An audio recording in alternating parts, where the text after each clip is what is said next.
साथियों, देश के प्रसिद्ध कवि माखनलाल जी चतुर्वेदी की एक कविता और उस कविता की पंक्तियों में उन्होंने कहा, भूखंड बिछा, भूखंड बिछा आकाश ओढ़, नए नोदक ले, मोदक प्रहार, ब्रह्मांड हथेली पर उछाल, अपने जीवन धन को निहार।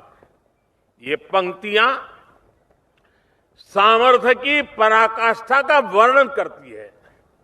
शक्ति ऐसी हो कि भूखंड को बिछा सके, आकाश को ओढ़ सके, ब्रह्मांड को हथेली पर उछाल सके। ताकत ऐसी हो कि कठिन से कठिन परिस्थिति का भी हंसकर, डटकर मुकाबला कर सके।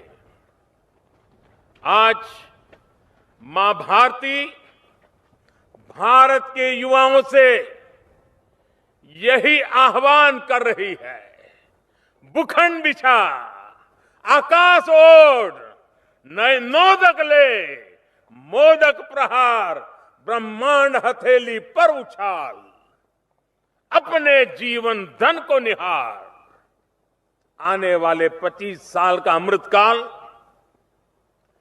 देशभक्ति के ज्वार का है और आज चुनौती इस बात की नहीं है कि दुनिया में कोई इसे स्वीकार करेगा या नहीं। आज महत्व इस बात का है कि जब दुनिया भारत को इतनी उम्मीदों के साथ देख रही है, इतने भरोसे के साथ देख रही है, तो भारत अपने प्रयासों में कहीं से भी कमजोर तो नहीं पड़ जाएगा। आज आजादी के अमृत महोत्सव में भारत ने जो संकल्प लिए हैं, जो अभियान शुरू किए हैं, वो निरंतर नई ऊर्जा पाते रहे। इसका बहुत बड़ा दायित्व हमारे देश के कोटि कोटि नौजवानों पर है। आज इस समय जितने भी युवक युवतियां एनसीसी में हैं, एनएसएस में हैं, उसमें से ज्यादातर इस शताब्दी में ही पैदा हुए हैं। आपको ही भारत को 2047 तक बड़े आन बान शान के साथ लेकर जाना है। इसलिए आपकी कोशिश है, आपके संकल्प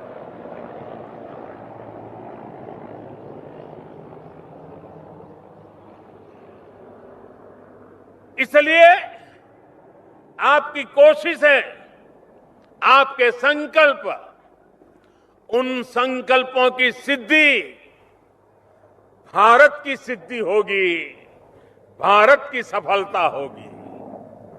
राष्ट्रभक्ति से बड़ी कोई भक्ति नहीं होती, राष्ट्रहित से बड़ा कोई हित नहीं होता।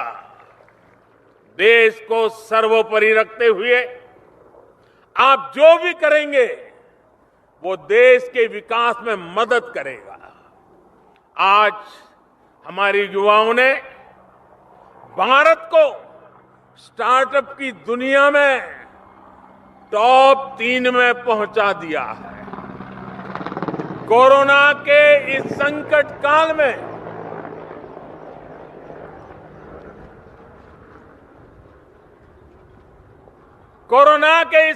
काल में जितने यूनिकॉर्न बने हैं, वो भारत के युवाओं का शक्ति प्रदर्शन है। आप कल्पना कर सकते हैं, 50 से ज्यादा यूनिकॉर्न कोरोना काल के दौरान अस्तित्व में आए हैं। और आपको तो पता ही होगा, एक एक यूनिकॉर्न, एक एक स्टार्टअप की पूंजी 7,500 करोड़ रुपए से ज्यादा है। ये क्षमता, ये सामर्थ्य बहुत बड़ा विश्वास जगाता है। और जानते हैं इसमें सबसे बड़ी बात क्या है कि हजारों स्टार्टअप्स देश की किसी न किसी आवश्यकताओं को पूरा करने के लिए बने हैं। कोई कृषि क्षेत्र में नया कर रहा है, कोई सप्लाई चेन को सुधारने के लिए नया कर रहा है, कोई शिक्षा के क्षेत्र में बदलाव के लिए कुछ नया कर रहा है। इनमें देश के लिए कुछ करने का जज्बा है, कुछ कर गुजरने का जज्बा है।